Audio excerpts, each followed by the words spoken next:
Chapter 2 अध्याय 2 web services देख रहे हैं। कक्षा 9 है ये, क्लास 9 तो कंप्यूटर साइंस सीबीएसई।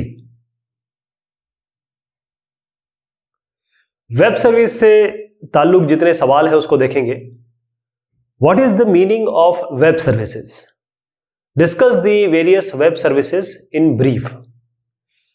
अब वेब सर्विसेज का मतलब ये होता है कि जो वर्ल्ड वाइड वेब है, देखिए ध्यान रहे कि जब आप अपने मोबाइल या इंटरनेट पाते हैं या कहें कि मोबाइल में डेटा ऑन करते हैं तो आपको इंटरनेट कनेक्टिविटी मिलती है और उसी इंटरनेट पे बहुत सारी सर्विसेज चलती हैं, जिसमें से कुछ सर्विसेज जो है वर्ल्ड वाइड वेब आपको देता है, उसी को हम वेब सर्विसेज कहते हैं। कि इंटरनेट का उपयोग करते हुए कई ऐसे एप्लीकेशन, कई ऐसे काम जो आपकी जिंदगी को आसान बनाते हैं। जैसे चैटिंग, जब आप दो लोग आपस में बात करते हैं इंटरनेट का यूज करके, www का यूज करके, आप ईमेल भेजते हैं, रिसीव करते हैं, या फिर आप कोई व्हाट्सएप कॉल करते हैं, स्काइप कॉल करते हैं, या फिर कोई आप गूगल मीट करते हैं या जूम मीट करते हैं, meeting, conferencing, video conferencing, e learning करते हैं, बच्चों को पढ़ाते हैं आप इंटरनेट के थ्रू, चाहे वो ऑडियो हो, केवल बोल के पढ़ाएं, या फिर आप अपने आप को दिखा के पढ़ाएं, बच्चों को भी देखें साथ में। ई शॉपिंग, यानी आप बस जाते हैं किसी ऐप पे और चीजें खरीदते हैं। ई रिजर्वेशन, अगर आपको किसी ट्रेन में जाना है, बस में जाना है, किसी भी पब्लिक कन्वेंस में या प्राइवेट में, जैसे हवाई जहाज में जाना है, तो आप अपने ऐप को खोलेंगे, इसका कोई ना कोई एप्लीकेशन होगा, इस वेब कोई ना कोई वेबसाइट होगी, उसको ओपन करेंगे और रिजर्व करेंगे। पहले देखेंगे कौन सी किस डेट पे क्या अवेलेबल है, और नहीं है तो दूसरे डेट पे जाएंगे और फिर उसके साथ बुकिंग करेंगे। ई ग्रुप्स का मतलब होता है जैसे आपके व्हाट्सएप ग्रुप्स वगैरह होते हैं, तो इसमें आप अलग अलग मेंबर को ऐड कर देते हैं और फिर जब आप एक मैसेज भेजेंगे तो सबको पहुंच जाएगा और जो भी मैसेज यहां पर दिए जाएंगे वो सब देख पाएंगे। सोशल नेटवर्किंग, आप देखें फेसबुक, इंस्टाग्राम, इस तरीके के बहुत सारे आपके पास एप्लीकेशन अवेलेबल है जिससे दो लोग आपस में या फिर मल्टीपल लोग आपस में एक दूसरे से बात कर सकते हैं, अपनी चीजें शेयर कर सकते हैं कि आज हमने ये किया, कल हमने ये खाया, और लोग आपस में एक दूसरे से सोशलाइज हो सकते हैं। सामाजिक एक तरीके की नेटवर्किंग कहते हैं इसको। तो अगर आप इन सबको डिटेल में जानना चाहें तो ईमेल का मतलब ये होता है कि आप मैसेज भेज रहे हैं, बस इलेक्ट्रॉनिकली भेज रहे हैं, अलग दो इलेक्ट्रॉनिक डिवाइस है उनके बीच में आप मैसेज भेज रहे हैं, कुछ संदेश भेज रहे हैं। वीडियो कॉन्फ्रेंसिंग का मतलब होता है कि ऐसा कॉन्फ्रेंस, ऐसी मीटिंग, क्योंकि आप देखेंगे किसी भी इंस्टीट्यूशन में आप जाएंगे वहां हर चीज के लिए मीटिंग होती रहती है, आपस में लोग बैठे हैं। जैसे खास तौर पे आप आईटी इंडस्ट्री में जाएंगे या किसी भी मैनेजर के साथ देखेंगे तो मैनेजर अपने इस अंडर में जो लोग काम करते हैं उनकी मीटिंग लेता है कि आज 11 बजे मीटिंग है, 12 बजे मीटिंग है। तो वो सब जो दूर पे है और वो सब जो पास में है वो सब बैठ के एक साथ बात कर सकते हैं वीडियो कॉन्फ्रेंसिंग के जरिए। और वीडियो कॉन्फ्रेंसिंग में आप एक दूसरे को देख सकते हैं और इमोशंस भी देख सकते हैं बहुत हद तक, और अपनी विचारों का आदान प्रदान कर सकते हैं। ई लर्निंग का मतलब ये होता है कि आप पढ़ रहे हैं लेकिन आप किसी के पास फिजिकली जाके नहीं पढ़ रहे हैं। जैसे टीचर है और ये आपका स्टूडेंट है, ये फिजिकली जैसे क्लासरूम में होता है उस तरीके का एनवायरनमेंट नहीं है ये। इसमें क्लासरूम एनवायरनमेंट क्रिएट किया जाता है, टीचर पढ़ा रहा होता है, मल्टीपल बच्चे जो है टीचर से पढ़ रहे होते हैं या फिर एक बच्चा पढ़ रहा होता है। ये यूनिवर्सिटी में भी हो सकता है, ये कॉलेज में भी हो सकता है, ये प्राइवेट भी हो सकता है। ई रिजर्वेशन, इंटरनेट पे जाके या फिर www की सर्विसेज यूज करके आप चाहे आप होटल बुक कराएं, कहीं जा रहे हैं, रहना है आपको, रिजॉर्ट बुक कराएं, चाहे आप कोई चीज, कोई सामान खरीदें या ये कहें कोई प्रॉपर्टी, जमीन जायदाद खरीदें। बहुत सारे ऑपरेटर्स आपको मिलते हैं, जैसे थिएटर में आपको जाना है, पिक्चर बुक करनी है, मूवी सिनेमा हॉल बुक करनी है, जैसे बुक माई शॉप वगैरह आज आ गए हैं। ट्रांसपोर्ट, जैसे मैंने बताया, बस हो गया, ट्रेन हो गया, हवाई जहाज हो गए, और इसके अलावा बहुत सारी चीज आ जाती हैं जिससे आप घर पे बैठे ही बैठे अपने सारी प्लानिंग कर सकते हैं, वहीं पे पैसा दे सकते हैं और आपको टिकट आ जाएगी कि ये आपकी बुक्ड टिकट है। ई शॉपिंग का मतलब यह है कि आप बकायदा आपको शॉप पे जाना पड़ता था पहले जमाने में, अब आपको शॉप पे नहीं जाना है। अब आपके पास एक लिस्ट आ जाएगी, ऑनलाइन जाएंगे कोई भी, जैसे अमेजन या ईबे, वहां पे लिस्ट आ जाएगी, जैसे आप टाइप करेंगे उसमें से जो सबसे बढ़िया लगता है आपको, उसमें स्टार रेटिंग होगी कि भाई सबसे ज्यादा कौन सा खरीदा जा रहा है, किस किस पे डिस्काउंट है, ये भी आपको मिल जाएगा। और उसके बाद आप जो सबसे बेस्ट चीज होगी या आपके हिसाब से जो रेलिवेंट होगी उसको आप खरीद लेंगे और वो आपके घर पे आके डिलीवर हो जाएगा, डिलीवरी बॉय आएगा वो आपको दे जाएगा। सोशल नेटवर्किंग का मतलब ये होता है कि समाज में जब आप कभी भी शादी होती है, मैरिज होती है या पार्टी होती है, इसका मतलब क्या होता है, बर्थडे पार्टी होती है, इसका मतलब ये होता है कि आप लोगों को बुलाते हैं, केक काटते हैं, खाना खाते हैं और एक अच्छा समय व्यतीत करने की कोशिश करते हैं। यही काम आप फेसबुक, इंस्टाग्राम और इन सब चीजों पे हो रहा है। लोग आपस में बात करते हैं, एक दूसरे को मैसेज भेजते हैं, एक दूसरे की फोटो लाइक करते हैं, कमेंट करते हैं। तो इससे क्या होता है कि एक दूसरे के संबंध में, एक दूसरे के रिलेशन में, एक दूसरे के दोस्ती में वो रहते हैं, जानकारी में रहते हैं। ई ग्रुप्स एक लिस्ट हो गई ईमेल की, और जैसे मैंने बताया कि आप एक मैसेज भेजेंगे सबको पहुंचेगा और कोई यहां पर रिप्लाई करेगा तो सबको दिखेगा। चैट का मतलब होता है आपस में बातचीत करना। इसमें मेनली चैट जो होती है दो इंडिविजुअल के बीच में होती है, दो लोगों के बीच में होती है ये चैट। लेकिन ये चैट फॉर्मल भी हो सकती है, इनफॉर्मल भी हो सकती है, एक से ज्यादा लोगों के बीच में भी हो सकती है। What are the benefits of email services over the postal service? तो आपको मैं फिर से वहीं ले जाता हूं कि भाई जब हम नॉर्मल में थे तब तो ठीक है, जब कोविड टाइम्स आया तो जो मेल पहुंच रही थी, खासतौर पे जो सरकारी मेल है वो एक जगह पे रखी रहती थी, फिर कुछ देर इनका सैनिटाइजेशन होता था, फिर इनको खोला जाता था, फिर ये नेक्स्ट स्टॉप पे पड़ता था। तो ये नंबर ऑफ हॉप्स पे जाती है जो आपकी चिट्ठी है, वो ऐसा नहीं कि आपने भेजी और सीधा किसी के घर पहुंच जाए, वो कई मल्टीपल चैनल से या मल्टीपल ब्रेक्स में अलग अलग जगह जाती है, फिर वो पहुंचती है। अब इसमें क्या होता था कि समय लगता था, और खासतौर पे यहां तो महीने महीने से ऊपर लग गया। ईमेल में क्या है कि आप वही काम करते हैं, वही चीज लिखते हैं, साथ में आप अटैचमेंट लगाते हैं, इमेज लगाते हैं, डॉक्यूमेंट, कोई सपोर्टिंग डॉक्यूमेंट लगाते हैं, बाकायदा एक फॉर्मल लैंग्वेज में लिखते हैं यहाँ पे, और फिर उसको बाद उसको आप क्या करते हैं, भेज देते हैं। और भेजते ही आपको डिलीवरी रिपोर्ट भी मिल सकती है। इसका मतलब यह है कि एक आदमी को नहीं, आप मल्टीपल लोगों को भी भेज सकते हैं। कई लोगों को ऐसे भेज सकते हैं कि दूसरे को पता ना चले, यानी आप किसी को भेज सकते हैं, कई मल्टीपल लोगों को भेज सकते हैं ताकि वो देख भी सके किसको गया है। और आप ऐसे लोगों को भी भेज सकते हैं जो एक दूसरे को नहीं देखना चाहते कि किसको, या आप नहीं दिखाना चाहते कि किसको भेजा गया है।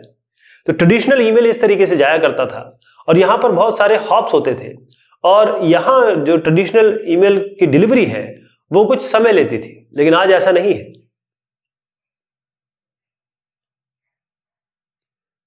How can you use the e-learning facility for the subjects that you study? E-learning मतलब होता है कि आप डायरेक्ट नहीं पढ़ रहे, आप आमने सामने नहीं पढ़ रहे, एक दूसरे के करीब नहीं है, एक क्लासरूम की दूरी नहीं है आप में, बल्कि आप डिस्टेंट भी हो सकते हैं, बहुत दूर हो सकते हैं। ये टीचर जो है अपने घर पे हो सकता है, आप अपने घर पे हो सकते हैं, और फिर आप पढ़ रहे हैं। तो आप इलेक्ट्रॉनिक डिवाइसेस का यूज कर रहे हैं, उसके पीछे आप इंटरनेट का यूज कर रहे हैं, www सर्विसेज का यूज कर रहे हैं, चाहे आपके पास लैपटॉप हो, डेस्कटॉप हो, टैबलेट हो। तो यहां पर क्या होता है कि टीचर अपना प्रोग्राम बनाता है, यानी कि अपना क्लासरूम का जो भी उसको शेड्यूल है वो बनाता है, आपको टाइम बताता है, और उस टाइम के हिसाब से सारे बच्चे लॉगिन हो जाते हैं। अलग अलग ऐप्स हैं, जैसे जूम और ये माइक्रोसॉफ्ट का भी है, और टीम है इस तरीके से, और टीम व्यूअर, बहुत सारे ऐसे पहले आ चुके हैं, लेकिन आज इसकी जूम जैसे एप्लीकेशन है उनकी तो ये तो मल्टी करोड़ हो गए। अब इस तरीके से बनाया जाता है कि भाई हर एक चीज, अच्छा ये आज कोविड के बारे में मैं बार बार बात करता हूं क्योंकि वो चल रहा है, लेकिन इसके पहले अगर हम जाए तो वहां पर एक कोर्स डिजाइन करता था जो डिजाइनर है, और वो उसको बताता था लेक्चर 1 है ये इतने बजे से इतने बजे तक है, लेक्चर 2 है इतने बजे से इतने बजे तक है। या तो वो आपको डायरेक्ट पढ़ा रहा है, या फिर जैसे यूट्यूब पे या किसी और प्लेटफॉर्म पे, जैसे आप और भी ले लीजिए यूडेमी वगैरह है, वहां पर लोग अपना एक लेक्चर सीरीज डाल देते हैं और आप उससे खरीद लेते हैं। यूट्यूब पे खरीदना नहीं पड़ता बस। और फिर वहां पर क्या होता है कि आप एक एक लेक्चर इस तरीके से देखते हैं, लेक्चर 1, लेक्चर 2, लेक्चर 3, और ये कोर्स मटेरियल होता है, वो टॉपिक के हिसाब से होता है, उसे आप पढ़ते हैं। कोई क्वेरी होती है तो यूट्यूब होगा तो आप कमेंट कर देंगे, यहां पर आपके पास पूरा एक्सेस होता है क्योंकि आपने पैसे दिए हैं, तो आप पूछ सकते हैं। जैसे आज के जो बायजूस हैं, जैसे अनअकैडमीज हैं, या फिर और भी आप वेदांतु वगैरह ले लें, ये सारे क्या करते हैं, वो यही ई लर्निंग का ही प्रोसेस यूज कर रहे हैं। इसमें बहुत सारी कुछ चीज हो सकती है, पढ़ा सकते हैं, क्विज हो सकता है, मल्टीपल चॉइस क्वेश्चन हो सकते हैं, टेस्ट एग्जाम्स हो सकते हैं। यानी आपकी जो सक्सेस है या आप जितना आगे बढ़े हैं, आपने समझा है, उसको भी चेक किया जा सकता है और आप अपने सवाल भी पूछ सकते हैं।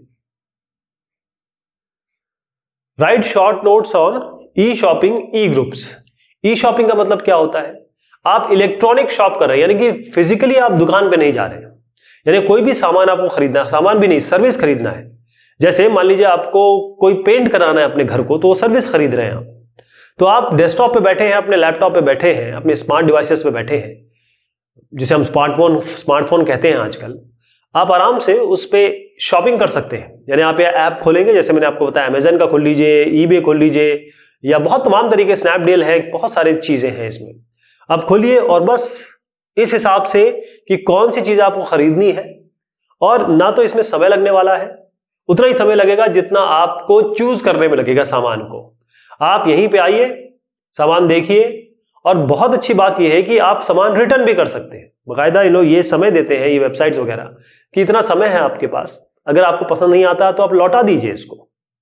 और यहां पर जितने भी मिडिल मैन होते हैं, जिसे हम एजेंट कहते हैं, उन सब का जो प्रॉफिट है वो आपको मिल जाता है। इसीलिए आप देखते हैं कि ऑनलाइन जो है वो आपको सामान सस्ता मिलता है, बनिस्बत कि आप बाकायदा दुकान पे जाएं और आप जिरह करें, बातचीत करें शॉपकीपर से, और फिर वो शॉपकीपर जो है आपको डिस्काउंट दे, और ये भी कह सकता है कि नहीं देते आपको। लेकिन कई लोग सामान देख के पसंद करते हैं, जैसे मैं हूं, अगर मुझे खासतौर पे जब मुझे पैंट बनानी होती है अपनी, तो मैं उसको ऑनलाइन नहीं खरीद सकता हूं, ना मैं उस कपड़े को पहचानता हूं, ना मेरा शेप, जो मेरा साइज है वो मैं उस हिसाब से बनवाना चाहता हूं, तो मुझे जाना ही पड़ता है। तो कई ऐसी जगह है जहां पर आप खासतौर पे खरीद फरोख्त कर सकते हैं ऑनलाइन, और कई जगह ऐसी है, बहुत कम है, लेकिन आपको जाना पड़ता है। लेकिन ई शॉपिंग ने चीजें चेंज कर दी है। ई ग्रुप्स का मतलब ये होता है कि मल्टीपल लोग आपस में जुड़े हों। मैं एग्जांपल लूंगा ये व्हाट्सएप ग्रुप का, उससे समझिएगा आप, क्योंकि ये बहुत कॉमन है। यहां पर एक एडमिनिस्ट्रेटर होगा, एक मेन आदमी होगा जो जिसने क्रिएट किया होगा, वो मॉडरेटर भी होगा, हो सकता है वो किसी को निकाल दे, किसी को जोड़ दे, ये वो कर सकता है। कोई अगर गलत बात कर रहा है, कोई अगर इसमें ऐड होना चाहता है तो उसको ऐड और रिमूव कर सकता है। और ये पर्टिकुलर किसी न किसी एक मौजू पे बनता है। ये जो ग्रुप बनता है ये किसी न किसी एक चीज पे बनता है, कि जैसे मान लीजिए आपका स्कूल वाला एक ग्रुप है, तो स्कूल का ग्रुप बन गया यहाँ पे, जैसे व्हाट्सएप ग्रुप बनता है। अब आप मैसेज करेंगे तो सबको दिखाई देगा, वो यादें ताजा हो जाएंगी, वो बातें ताजा हो जाएंगी। Describe the structure of email box. Email box कैसे होता है, पहले मैं आपको यहां समझाना चाहूंगा कि यहां इस तरीके से किया जाता है कि सबसे ऊपर आप यहां पर, अभी ये मैं वो मैसेज दिखा रहा हूं जो आया हुआ है, ये आया हुआ है, तो इसे हम कहते हैं कि ये आने वाला, मैं मेल के बारे में बात करूंगा और जाने वाले के बारे में भी बताऊंगा आपको। ये आया हुआ मेल है, इसमें बताया गया है कि एक साहब ये है, इन्होंने भेजा है, और साथ में इन्हें ये भी बताया कि ये किसको भेजा गया है, किस समय भेजा गया है, एक सब्जेक्ट लिखा गया है कि सब्जेक्ट क्या है, कि भाई किस कारण से भेजा गया है, उसकी 2-4 लाइनें यहां पर या 2-4 शब्द लिखे गए हैं, हाय लिखा है। मतलब ये एक बहुत ही फॉर्मल, यानी बहुत इनफॉर्मल मैसेज है, ये फॉर्मल नहीं है, यानी किसी दोस्त ने किसी यार ने भेजा है। तो यहां पर कहा गया है, hi mister X, long time no see, how are you doing, आप कैसे हो, और यहां पर आपने रिगार्ड्स लिखे हैं। तो ये ईमेल की बॉडी हो गई। अब आप क्या कर सकते हैं, इसको रिप्लाई कर सकते हैं या किसी को आगे फॉरवर्ड कर सकते हैं, यहां से भी रिप्लाई कर सकते हैं। तो ये ईमेल आपको आया है, लेकिन ये आया कैसे, आपने क्या लिखा होगा तो आपको आया है। तो ईमेल का जो क्लाइंट है, इसमें कुछ ऐसे पार्ट्स होते हैं कि सबसे पहला होता है टू। जैसे आप ईमेल खोलेंगे तो यहां पर आपको देना होता है किस किस बंदे को आप भेज रहे हैं, यानी कि जिसको आप सेंड करना चाहते हैं, किसको सेंड करना चाहते हैं। फिर यहां पर एक सीसी करके होता है, बल्कि टू सीसी बीसीसी में ज्यादा अंतर नहीं है, सब में आपको ईमेल एड्रेस से लिखने पड़ते हैं।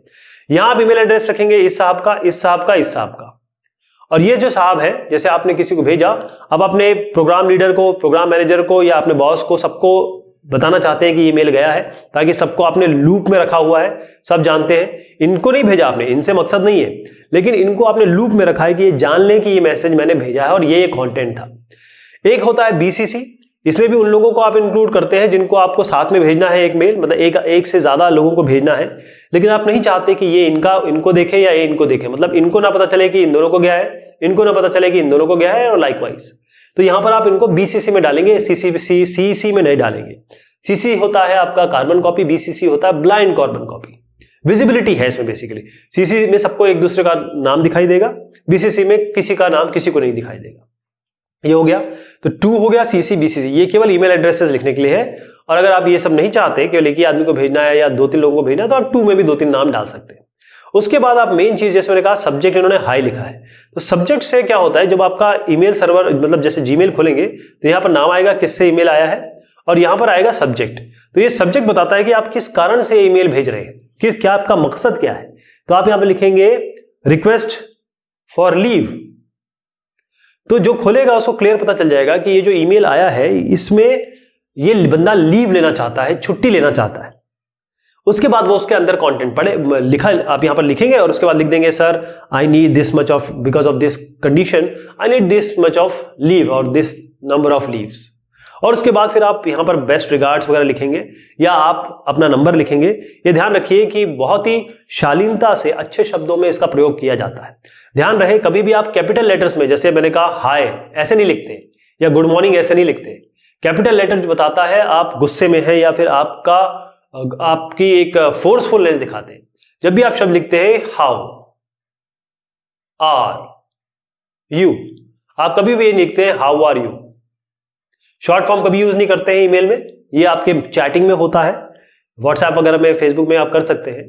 लेकिन ईमेल एक तरीके से बहुत हद तक फॉर्मल है, यानी कि आप कहें 80% फॉर्मल है और 20% इनफॉर्मल है। 20% लोगों को ही आप ईमेल भेजते हैं वो जब जरूरत होती है। हमेशा फॉर्मल आप 80% फॉर्मल मैसेज भेजते हैं इस पे ईमेल पे, वरना आपको 20% जैसे अपने दोस्त आ रहे हैं उनको तो आप फोन ही कर लीजिए, व्हाट्सएप कर दीजिए या कोई हाई किया लाइन मैसेंजर पे भेज दीजिए, फेसबुक मैसेंजर पे भेज दीजिए। क्लियर है? Name the sites use for E shopping. तो ये जो सवाल है इसको हम लेंगे अगली बार। तब तक के लिए शुक्रिया, मेहरबानी आप सभी की।